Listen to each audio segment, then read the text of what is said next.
Saya lagi marahi diri saya kalau melihat, "Loh kok anak saya begini?" Ini lagi marahin diri. Kenapa? Kita menyadari sebagian besar tertuduh pertama kesalahan dalam pengasuhan itu kita. Betapa banyak mengadukan, "Ustadz, anak kami candu gadget, kami bingung atasinya." Maka lagi-lagi kita lupa, candunya anak sama gadget bisa jadi kita yang abai.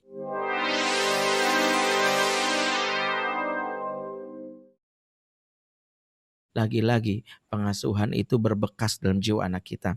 Maka banyak hal inilah kita harus memulai memperbaiki bahwa mengelola keluarga itu berkaitan juga dengan mempersiapkan generasi masa depan. Jangan sampai anak-anak kita mendapatkan asupan yang buruk. Sekali lagi, bahwa Rasulullah SAW secara tersirat memberitahu hampir-hampir kerusakan anak itu tertuduh pertama adalah orang tua, terutama orang tua yang tidak belajar. Hadisnya sering kita dengar, kullu mauludin yuladu ala fitrah, atau riwayat lain Imam Bukhari mengatakan ma min mauludin illa yuladu ala fitrah. Ya, maknanya sama. Tidaklah bayi yang lahir kecuali dalam keadaan fitrah. Fitrah di sini kita tahu maknanya adalah kebaikan. Salah satu makna umum maknanya kebaikan. Artinya semua bayi waktu lahir baik. Ya, makanya nggak ada istilahnya nakal turunan ya, apalagi nakal tanjakan, nggak ada. Semua bayi aslinya baik. Nggak ada yang bayi baru lahir langsung niat jadi bandar narkoba. Nggak ada bayi baru lahir langsung niat cari gambar porno. Nggak ada.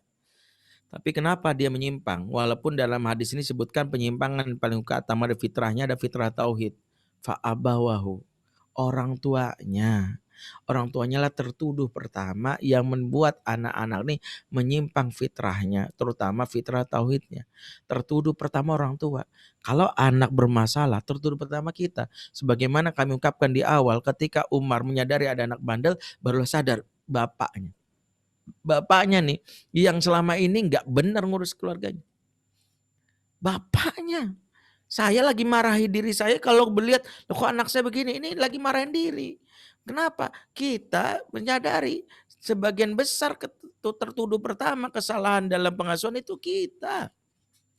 Betapa banyak mengadukan, "Ustadz, anak kami candu gadget, kami bingung atasinya."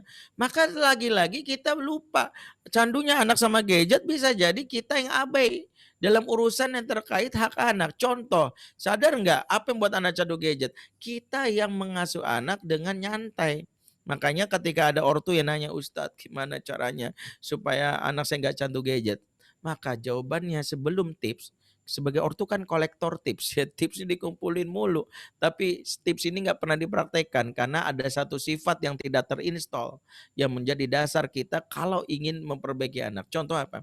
"Ustadz, kami bagaimana cara memperbaiki anak yang udah candu gadget?" Maka sebelum nanya tips, maka pastikan diri kita punya satu sifat. Yang sifat ini akan mempengaruhi bagaimana kita memperlakukan anak kita. Apa nama sifatnya? Nama sifatnya mau repot. Itu sifatnya. Karena awal mula anak-anak candu gadget karena nggak mau repot. Baru nangis dikit, nih, Upin Ipin. Ya, saya sebut merek, maaf. Nih, Baby Shark, dudu. Itu yang terjadi.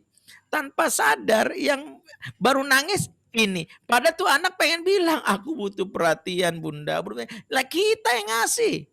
Inilah yang dikecam oleh Ibnul Qayyim dan kitab Tuhfah. Ibnul Qayyim tuh punya kitab khusus untuk nasihatin orang tua. Ini kitab disebutkan kisahnya ditulis oleh Ibnul Qayyim, ya, Ibnul Qayyim ulama abad ke-8 Hijriah. Beliau nulis kitab ini ya, itu untuk nasihati anaknya nama Ibrahim yang saat itu jadi ayah, supaya anak yang nggak malpraktek jadi bapak, ditulis kitab ini.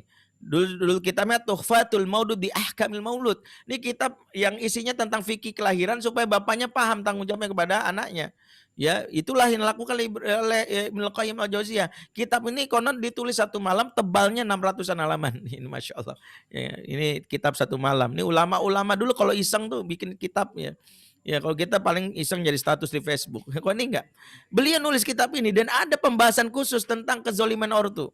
Apa kata beliau? Wa kamiman ashqa waladahu wa fil zata kabadi fid dunya wal akhirah bi ihmalihi wa tarki tadibihi wa i'anatahu lahu ala syahawati. Ini pentingnya kata beliau, betapa banyak ortu yang menyengsarakan anaknya, buah hatinya, belan jiwanya di dunia akhirat karena tiga. Satu, cuek. Dua, tidak mendidik adab. Dan yang ketiga, ini sering kita lakukan, memfasilitasi syahwat anak. memfasilitasi syahwat anak-anak tadi, nangis kasih gadget, nangis kasih nggak tahu bahwa itu zolim sama anak. Kalau kata Ibnu Qayyim di sambungan pernyataan beliau, betapa banyak dia menyangka menyayangi anaknya tapi menzalimi anaknya, zolim. Anak belum cukup umur dikasih gadget, wajar. Tontonan dia lama-lama candu, kita baru bilang, "Ustadz gimana ya?" Pertama jangan nanya tips, install dulu, mau repot nggak? Karena pengasuhan itu niscaya repot. Jadi kalau ada yang bilang, "Ustaz repot banget ngasuh anak," emang ngasuh anak tuh emang repot, emang susah karena hadiahnya surga. Kalau ngasuh anak muda hadiahnya voucher pulsa. Makanya siap-siap kita repot. Justru waspada kalau nggak repot, jangan-jangan nggak ngasuh anak. Siapa yang punya anak nggak repot, wallahi jangan-jangan nggak ngasuh tuh. Ya, memang wajib repot, disitulah balasannya. Maka kalau kita simpulkan dari hal ini, Allah ngasih dua pilihan. Silakan aja bagi yang merasa selama ini menyepelekan urusan anak. Silakan repot di saat anak-anak masih kecilnya. Antum baru pulang sebagai dai, antum baru pulang sebagai seorang pekerja, pulang tahu-tahu abi main, entar dulu, aduh, rapet banget abis ini belum sempat istirahat, anak ngajak main, terus murojaahnya kita yang dampingin, aduh capek banget, itu benar. Repotlah di saat anak masih kecil, niscaya engkau ongkang-ongkang kaki di saat anak udah gede. Dia sudah sadar tanggung jawabnya. Dia tinggal mijit kita, "Abi capek Abi, udah aku istirahat." Ya Allah, dapat kita. Atau pilih yang kedua, silahkan ongkang-ongkang kaki pas anak masih kecil. Nanti repotnya pas sudah gede. Ya tahu-tahu ditelepon Kapolsek, "Pak, anak Bapak di sini, Pak." "Oh, lagi silaturahim." "Kagak ketangkep, Pak." Ya Allah, ya Allah, "Nak, dulu nggak begini kamu, Nak. Dulu nggak begini." Dulu. Dulu. Dulu itu kata Allah kira-kira diingatkan, "Dulu engkau nggak mau repot." Ya udah sekarang repotnya balasannya. Maka kalau kita mau simpulkan, lebih baik repotlah waktu anak kecil, karena repotnya menggemaskan, repotnya menikmati kita. Kalau udah gede, repotnya bikin kita stres.